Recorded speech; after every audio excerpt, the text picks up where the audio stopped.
안녕하세요. 한국어 한 조각의 중급 어휘 시간입니다. 이 영상에서는 주제와 관련된 중급 수준의 어휘들을 공부해요. 오늘 배울 어휘들은 세종학당 사이버 한국어 중급 2권 16과에 나와 있습니다. 링크를 올려드릴 테니 다운로드를 받으시기 바랍니다. 오늘은 감염과 관련된 표현들을 공부할 거예요. 코로나 바이러스가 유행하는 요즘 감염에 대한 표현들이 뉴스 기사나 일상생활에서도 많이 사용되고 있어요. 조금은 어렵고 생소한 단어들이지만 한번 같이 알아봅시다. 오늘의 주제 첫 번째 단어는 감염되다입니다. 감염은 바이러스나 병균, 세균들이 몸 안에 들어와서 병에 걸리는 것을 감염되다라고 합니다. 감기에 걸리다처럼 어떤 병에 걸리다, 어떤 병에 감염되다 이렇게 말할 수 있어요. 그리고 감염되어 걸리는 병을 감염병이라고 합니다. 코로나 바이러스, 인플루엔자, 독감, 이런 병을 감염병이라고 말해요. 예문을 살펴보면 체력이 떨어지면 몸에 힘이 떨어져요. 에너지가 없어요. 체력이 떨어지면 질병에 감염되기 쉽다. 어떤 병에 감염되다 이야기합니다. 면역력이 떨어지거나 체력이 떨어지면 병에 걸리기 쉬워요. 다음 단어는 눈병입니다. 눈에 생기는 병이에요. 보통 눈병에 걸리다 또는 눈병이 심하다 이렇게 말할 수 있어요. 눈병에 걸려서 눈이 빨개졌어요. 이렇게 말합니다. 눈병에 걸리면 이렇게 눈이 빨개지거나 눈이 붓고 또 눈물이 나기도 해요. 보통 봄에 눈병이 유행합니다. 다음 단어는 발열입니다. 발열은 열이 나는 것을 이야기해요. 보통 바이러스에 감염되었을 때 자주 나타나는 증상이에요. 코로나 바이러스에 걸린 사람들의 대표적인 증상은 발열 증상이라고 해요. 예문을 보면 발열 증상이 심해서 온몸이 뜨겁다라고 말하고 있습니다. 발열 증상이 있어요. 그런데 많이 있어요. 심하다라고 말하고 발열 증상이 심하면 온몸이 뜨겁습니다. 이렇게 열이 나요. 발열 증상이 있으면 온몸이 뜨거워집니다.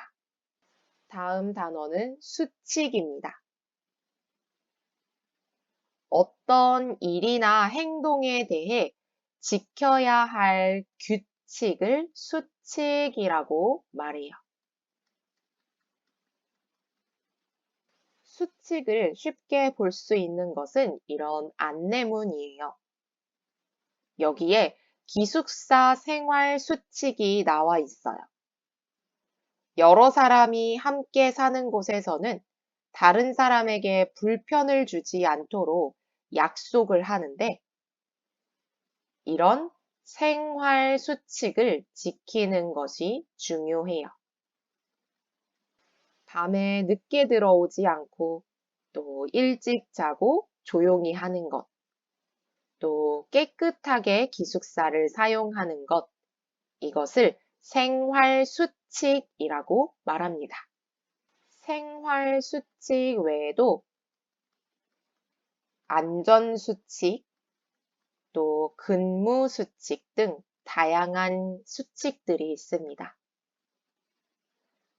예문을 보면 기숙사에서 여러 사람과 잘 지내려면 생활수칙을 지켜야 한다 말합니다. 보통 수칙을 지키다를 씁니다. 반대에는 어기다예요. 다음 단어는 식중독입니다.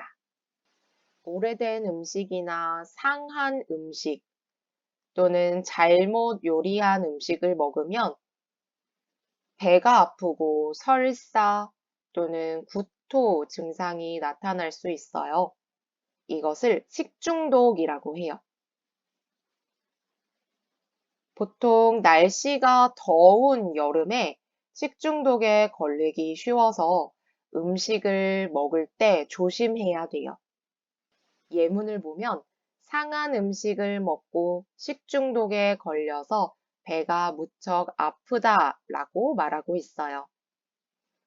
식중독도 병이기 때문에 식중독에 걸리다를 사용합니다.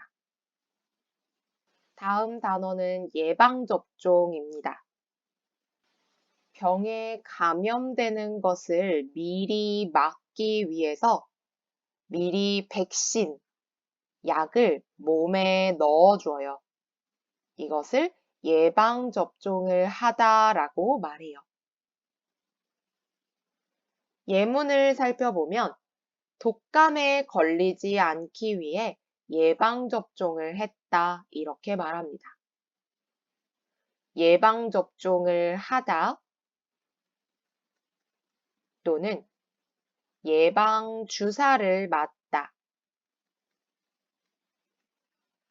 또 백신을 맞다 이렇게 이야기할 수 있어요. 다음 단어는 전염되다입니다.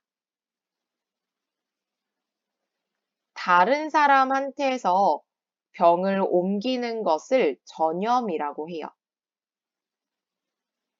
코로나 바이러스처럼 바이러스는 다른 사람에게 쉽게 옮길 수 있어요. 동생과 같이 밥을 먹거나 물건을 같이 쓰면 바이러스에 전염돼요. 이렇게 전염되는 병을 전염병이라고 합니다. 우리가 잘 알고 있는 코로나 바이러스도 전염병 중에 하나예요. 예문을 보면 동생에게 전염돼서 저도 눈병에 걸렸어요. 눈병도 다른 사람에게 옮길 수 있는 전염병입니다. 그래서 이 사람은 동생한테서 동생에게 전염되었어요. 그래서 눈병에 걸렸습니다. 다음 단어는 접촉하다, 접촉되다입니다. 서로 만나서 맞닿는 것을 접촉하다라고 이야기합니다. 그림을 보면 지금 손을 환자의 이마에 대고 있어요. 이것을 접촉하다라고 이야기합니다. 예문을 살펴보면 이 병은 환자와 접촉해도 옮지 않으니 걱정하지 마세요라고 말하고 있어요. 전염되지 않는 병은 접촉을 해도 되지만 코로나 바이러스처럼 전염성이 있는 병에 걸렸을 때에는 다른 사람과 접촉하지 않도록 조심해야 돼요. 다음 단어는 침입니다. 우리가 음식을 먹으면 입 안에서 나오는 물이 있는데 이것을 침이라고 해요. 그림의 아기를 보면 아기가 침을 흘리고 있어요. 침을 흘리다 말합니다. 엄마가 손수건으로 침을 닦아주고 있어요.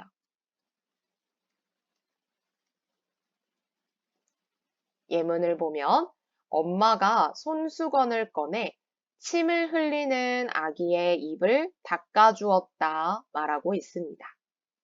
보통 다른 사람과 음식을 같이 먹거나 이야기를 하면 이 침을 통해서 다른 사람에게 바이러스나 병이 전염될 수 있어요.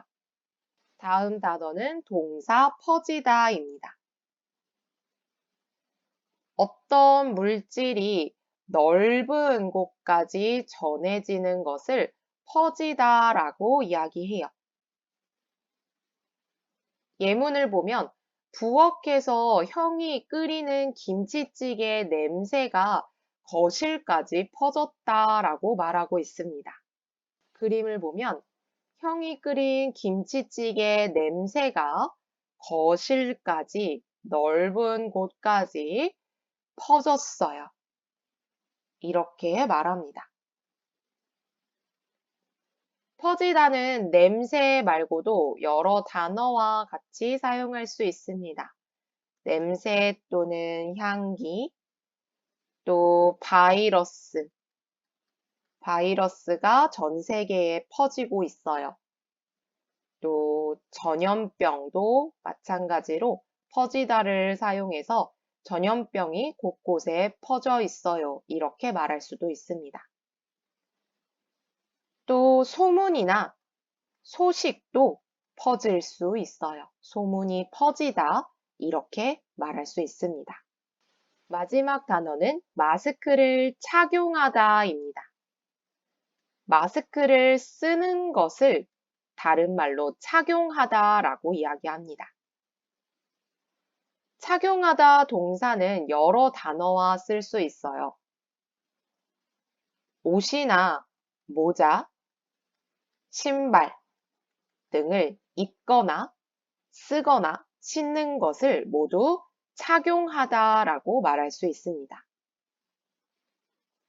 예문을 살펴보면 날씨가 추워서 털모자와 마스크를 착용하고 외출했다. 이렇게 말하고 있습니다.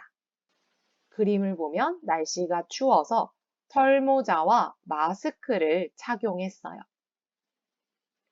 요즘에는 날씨 때문에 마스크를 착용하는 것이 아니라 코로나 바이러스 때문에 마스크를 모두 착용하고 있지요. 외출할 때에는 마스크를 꼭 착용해야 합니다. 오늘 이렇게 감염에 대한 표현들을 함께 알아봤어요. 요즘 여러 감염병들이 유행하면서 자주 사용하게 된 이런 표현들, 다양한 한국어 표현들을 공부하면서 한국어 실력을 더 쌓아보세요. 그럼 다음에도 더 유용한 표현들을 공부해봐요. 우리 다음에 만나요.